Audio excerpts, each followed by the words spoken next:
ever since the first virtual reality games appeared on the gaming scene. The full-dive virtual reality became technology's next target. And in 2020, it finally happened. Every gamer dreamed of this moment for a bloody long time. The FDVR gaming sets and software started flooding the market after a massive advertising campaign throughout the world. FDVR technology allows a person's consciousness to transfer into the game world. Millions of gaming fans, scratch that. Millions of gaming fanatics, invaded the stores that sell the console of their dreams. I've seen people fighting each other over their turns in the lines. They mostly got carried away by the dream of gaming with such an advanced piece of tech. What a bother. As an old gamer who spent many years playing RPGs, I also decided that I need to take this to the extreme and awaken my old gaming ghost from his slumber. I'll play that game once again, the game that was released in my years of high school and stole most of my time and money, The Elder Scrolls V, Skyrim. One may wonder, that's an offline single-player game. Am I going all this way to this store and standing in this damnable heat under the burning summer sun of Egypt, just to buy a single FDVR headset for an offline single-player game? Hell yes. I am. And before you start judging, I just want to say that I suck at MMOs. Seriously, too many idiots gathered in one place trying to do the same boring quests over and over again between PvE and PvP to all this madness. I just can't stand it. To me, they are not enjoyable at all, and most of them lack the good story that makes the player fall in love with the game and its lore, to research the realism and immersion, and to discuss the game world online and build theories about it. That's how I enjoy the game. And also as a personal reason, when it comes to MMOs, I don't have any special skills or anything to stand out or make friends. I am your average gamer who plays just for fun. By the way, I am a lawyer, and I work my ass in a law firm that consumes me as a slave laborer. Sigh. Go to law school, they said, be a public prosecutor and hoard money, they said. Damn it to hell. All I wanna do now is just to relax and play Skyrim. What a pain. Skyrim has been published for years and it seems that Bethesda, the game company, barely graced us with a teaser trailer for the 6th part of the franchise. Seriously now, Ubisoft, another company, is publishing an Assassin's Creed game every year, while Skyrim is surviving all this long because of its freedom and depth, but more importantly, it is thanks to the outstanding efforts that was put into the mods by the modders. As well as some official side projects like Skyrim Special Edition and Skyrim Virtual Reality. They also published Skyrim Full Dive Virtual Reality. It's the reason why I am standing here after all. Speaking of the mods, the term stands for modifications. They are DLC-like content that overhauls the gameplay or expands the world. Modders usually upload their mods free or with a charge on the internet. Forget the game company's mods, they stink, and you have to pay for them. What kind of weird fetish is that? Basically, we Skyrim players download our mods mainly from Nexus Mods, where Skyrim has more than 57,000 mods last time I checked 2 years ago. And if that is not enough for you, then what else is?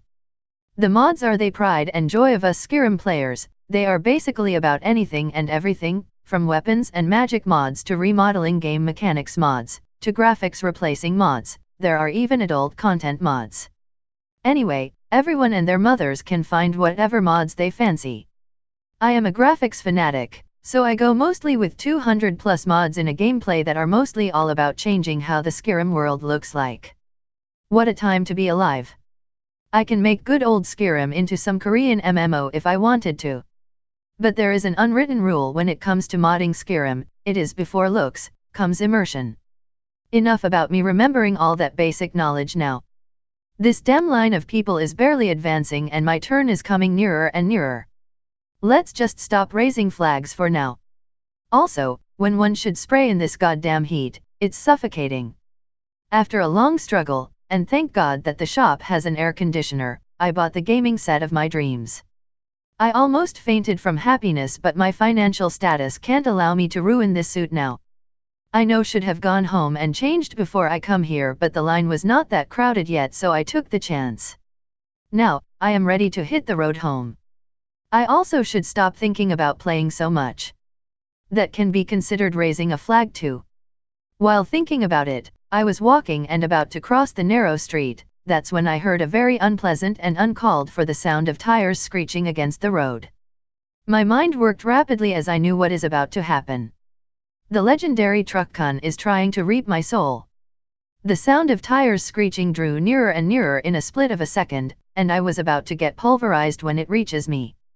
But at the very last moment, I put all of my strength in my legs and leap for it to the side of the road while not neglecting the duty of safekeeping the FDVR set I just bought. Thankfully, I managed to avoid the crisis by a hair's width. I also was keeping my guard up from any possible vase to crash into my head from the building next to me too. Phew. A trip to another world, perfectly avoided. I said while letting out a sigh of relief. No reincarnation for me today. I took a look at the source of the noise and to my disappointment, it was not anything scary. It was just a tuk-tuk. What is a tuk-tuk, you ask? Well, it's what you call an auto rickshaw, which is very popular in India. The tri-wheels motorbike that pulls a carriage. We have that in Egypt too. While I was looking with disappointment at the tuk-tuk, the driver hurriedly got out and apologized to me. The onlookers were giving him some cold gazes. This guy was rushing in a narrow street. After all, most tuk-tuk drivers are unlicensed and reckless anyway. Thinking about it, I came to a conclusion. The best way to avoid getting hit by a tuk-tuk is to be the tuk-tuk. I smiled at the driver and said it's all right with a friendly face. As long as he reflects on his actions, there was no need to scold him.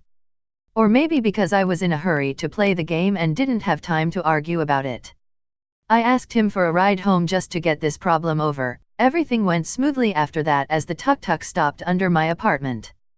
I took out 10 Egyptian pound note, but the driver strongly refused and asked me to consider the ride as an apology.